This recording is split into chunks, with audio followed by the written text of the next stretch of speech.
Hello friends, welcome to A plus exam study. आज की video में हम बात करेंगे बीएड वर्सेस बीटीसी विवाद की बात करेंगे, जो कि सुप्रीम कोर्ट में होनी थी।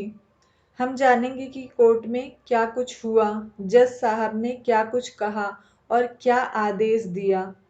और दो राज्य वेस्ट बंगाल और बिहार, दोनों राज्यों में बीएड के छात्रों के लिए भी आदेश पारित हुए हैं। उन सब के बारे में हम आज इस वीडियो में बात करेंगे। तो अगर आप हमारे चैनल पर नए हैं तो चैनल को सब्सक्राइब जरूर कर लें, साथ ही बेल आइकन को जरूर प्रेस करें, जिससे कि आपको लेटेस्ट अपडेट मिलती रहे।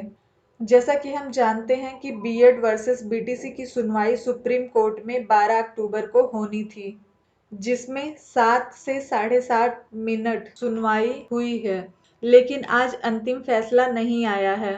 सभी बीएड अभ्यर्थी इंतजार कर रहे थे कि आज अंतिम फैसला आ जाएगा, जिससे बहुत सारे राज्यों में जो प्राथमिक शिक्षक भर्तियां नहीं हो रही हैं, वो शिक्षक भर्तियां शुरू हो जाएंगी और बीएड अभ्यर्थियों को न्याय मिल जाएगा। 12 अक्टूबर की सुनवाई में क्या कुछ हुआ, हम उसकी पूरी डिटेल में चर्चा करेंगे। यह बीएड वर्सेस बीटीसी वही केस है जिसमें ये तय होना है कि बीएड प्राथमिक शिक्षक भर्ती में रहेगा या नहीं रहेगा। और इसी मामले पर कोर्ट नंबर 13 में जस्टिस अनिरुद्ध बोस और जस्टिस पीएस नरसिम्हा राव के बीच इस मामले की सुनवाई होनी थी। जस्टिस अनिरुद्ध बोस और जस्टिस पीएस नरसिम्हा इस मामले की सुनवाई करते, लेकिन कुछ कारणों से मेन टाइम पर ही इस मामले को कोर्ट नंबर 15 में बदल दिया गया। यानी ये मामला कोर्ट नंबर 13 में सुना जाना था, लेकिन ये बदलकर कोर्ट नंबर 15 में सुना गया। इसी मामले को कोर्ट में अनिरुद्ध बोस ने लगभग 7 से 7.5 मिनट सुना। उसमें जज साहब ने बीएड अभ्यर्थियों के लिए क्या कहा है, ये बताने से पहले मैं आपको बता दूं कि अब बीएड वर्सेस बीटीसी की अगली सुनवाई 16 नवंबर को होगी।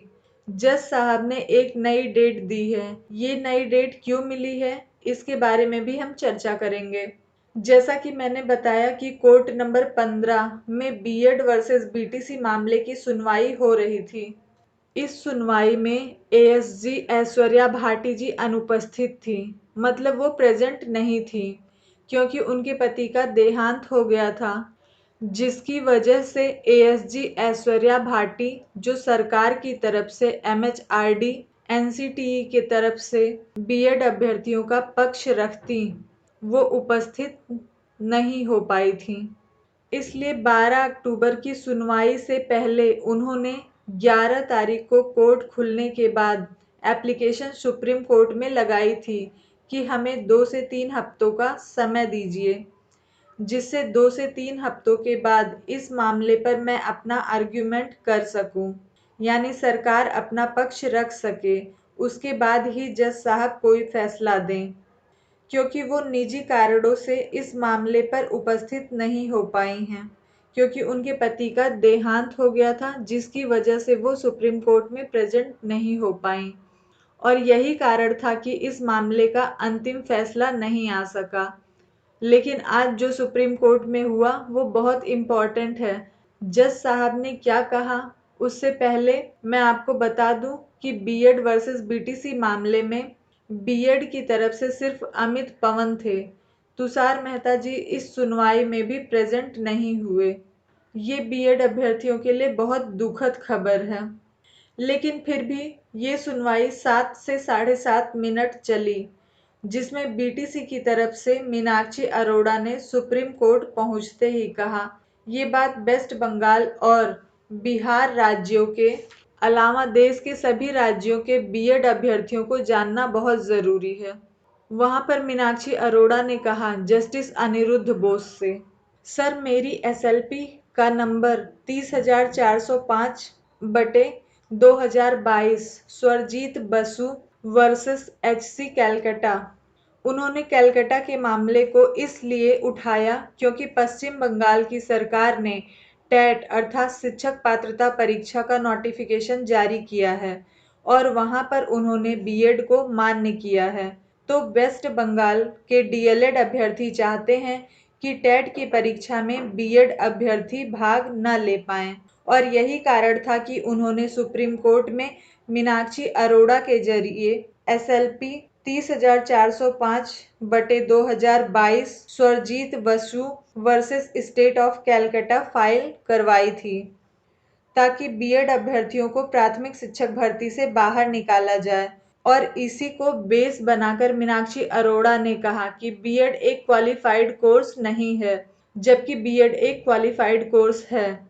उसका वो एक उदाहरण सिंपल सा दे रही थी कि बीएड इसलिए एलिजिबल नहीं है क्योंकि उन्हें ब्रिज कोर्स 6 महीने का कराया जाता है, और इसीलिए वो मांग कर रही थी कि स्वरजीत बसु वर्सेस HC कैलकाटा, जो वेस्ट बंगाल में बीएड अभ्यर्थियों को प्राथमिक शिक्षक भर्ती में एंट्री दी जा रही है, उसमें बीएड को प्राथमिक शिक्षक भर्ती में नहीं रखा जाए।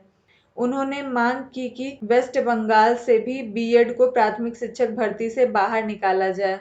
बीएड अभ्यर्थियों को प्राथमिक शिक्षक भर्ती से बाहर निकालने के लिए उन्होंने वेस्ट बंगाल को बेस बनाकर मीनाक्षी अरोड़ा, जो BSTC की एडवोकेट थी, उन्होंने ये सुप्रीम कोर्ट के जज जो अनिरुद्ध बोस जी थे, उनसे ये मांग की कि बीएड अभ्यर्थियों को प्राथमिक शिक्षक भर्ती से बाहर अर्थात निकाल दिया जाए।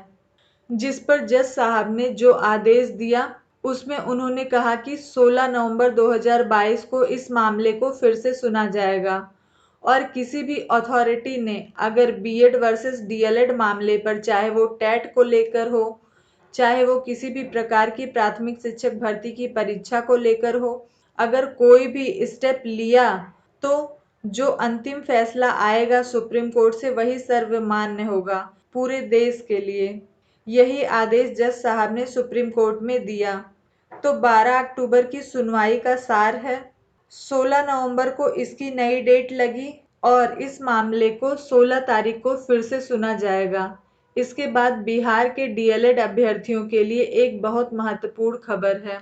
बिहार के डीएलएड के एडवोकेट थे, उन्होंने भी बीएड को बिहार से बाहर करने की मांग की, क्योंकि आपको ये पता है कि वहां पर 6 फेज के टीचर की रिक्रूटमेंट हो चुकी है, 7th फेज के टीचर की रिक्रूटमेंट है, वो आने वाली है, और इसलिए बिहार के भी लोग ये चाहते हैं कि बीएड को वहां भी प्राथमिक शिक्षक भर्ती से बाहर किया जाए। लेकिन जिस पर जज साहब ने फिर से आदेश दिया, और ये आदेश उन्होंने आखिरी समय में दिया जो बहुत महत्वपूर्ण है, और जस्टिस अनिरुद्ध बोस जी ने कहा कि कोई भी बीएड वर्सेस डीएलएड का मामला हो, जब तक सुप्रीम कोर्ट से कोई फाइनल ऑर्डर नहीं आ जाता, और जो फैसला सुप्रीम कोर्ट का है वो सभी बीएड अभ्यर्थियों के लिए मान्य होगा। जिसके बाद बिहार के जो एडवोकेट थे वो लगातार इसी बात को कहते रहे कि बिहार के लिए एक स्पेशल ऑर्डर निकाल दिया जाए, जिस पर जो जज साहब थे वो अनिरुद्ध बोस के साथ और जज थे, उन्होंने कहा कि कॉमन ऑर्डर फॉलो होगा, यानी सभी के लिए समान ऑर्डर होंगे, किसी भी राज्य के लिए अलग ऑर्डर नहीं होगा।